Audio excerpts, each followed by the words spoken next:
Xərçəng diaqnozu ilə rastlaşan insanlarda sorğu zamanı ən çox xəstəliyin hansısa bir kəskin stressdən sonra yarandığını deyir.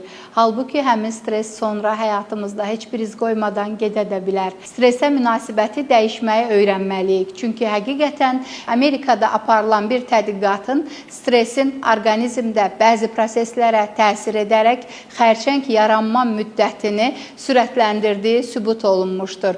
Xərçəngsiz yaşam üçün stressiz həyatı seçməliyik. Bunun üçün isə gündəlik, işdə olan münaqişələri, övladımızla olan narazıçılığı, ailədə baş verən söz-söhbətləri daha fərqli bucaqdan baxıb, o hadisəni öz xeyrimizə necə çevirə biləcəyimizi, həyatımızı daha mülayim, daha yumuşaq necə idarə edəcəyimizi öyrənmək öz əlimizdədir. Çünki stresin digər tərəfdən vurduğu zərbə həyatımızda daha ağır iz qoyan bir xərçəng ola bilər. Həyatınızdakı stresi dəyişə bilmirsinizsə, stresə baxışınızı dəyişin. Həmişə sağlam olun.